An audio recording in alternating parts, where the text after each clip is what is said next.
जी आज हम Jhelum cantt park में आए हैं जनाब। और इधर पार्क में बहुत प्यारा माहौल है जी और बड़ा पुरसकून माहौल है।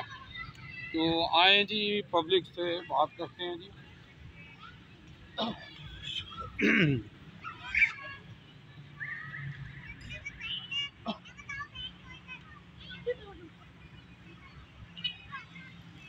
जी ये ना सर नुमान साहब सर इधर की तो बैठे हो सर बेसिकली हम इधर पार्क में बैठे हुए हैं। मैं झेलम का रहायशी हूँ और डिफरेंट सिटीज़ में घूमते रहते हैं, लेकिन जो सुकून हमें झेलम में है वो कहीं पे भी नहीं है।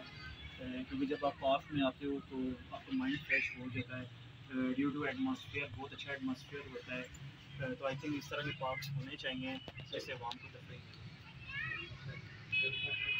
पार्क में आप अच्छा महसूस कर रहे हो? जी सर। जी सर। मैं बेसिकली फैसलाबाद से बिलोंग करता हूँ, शायद ये मेरा नाम है जी।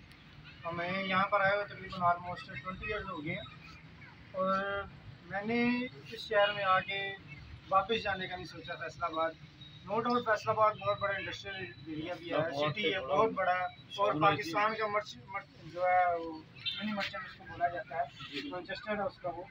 बट जो मैंने यहाँ पर आके झेलम में फील किया वो कहीं भी मैंने फील नहीं किया। जो सुकून झेलम में है, इवन के लाहौर में भी चले जाए, मस्जिद क्वेश्चन है हर तरफ, बिल्कुल सुकून नहीं है लाइफ के अंदर, बिल्कुल रेस्ट नहीं है। अभी यहाँ पर हम लोग पार्क में बैठे हुए हैं, बिल्कुल ओपनली बैठे हुए हैं, ना हमें किसी चीज़ की एजिटेशन है, ना हमें कोई रोल मिल सकता है, बिल्कुल फ्रीली है ना, हम लोग इंजॉय कर रहे हैं अपनी लाइफ को। और आई थिंक सो कि मैं ये पैगाम देना चाहता हूँ कि जितने भी विजिटर हैं उनको आना चाहिए झेलम के अंदर।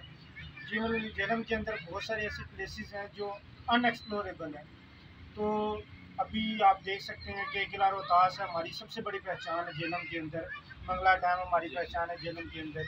तो लोग वहाँ से आउटसाइडर्स यहाँ इस चीज़ को देखने के लिए आते हैं। बैरूनी ने इतना बड़ा काम किया, ज़मीन का मुहित उसने निकाला झेलम के अंदर।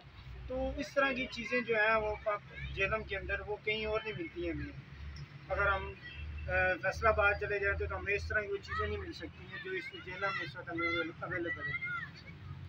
सर झेलम की एक पहचान ये भी है कि ये शहीदों और गाजियों की सरजमीन है, तो प्लस बड़ी हिस्टोरिकल ये प्लेस है। तो मेरी भी ये है गुजारिश बाकी शहरियों से, बाकी जितने भी हैं कि वो आएँ झेलम, वो देखें झेलम को एक्सप्लोर करें, तो इंशाल्लाह उन्हें बड़ा अच्छा लगेगा। थैंक यू जी, थैंक यू जी जनाब। ये थे जनाब पार्क में हम आवाम की राय ले रहे थे जनाब। और जनाब वो कह रहे हैं कि झेलम बड़ा पुरसकून शहर है जी और पार्क भी बहुत अच्छा है जी। तो तारीफ हो रही थी झेलम की जी। UG news, Azizullah Bhat Jhelum.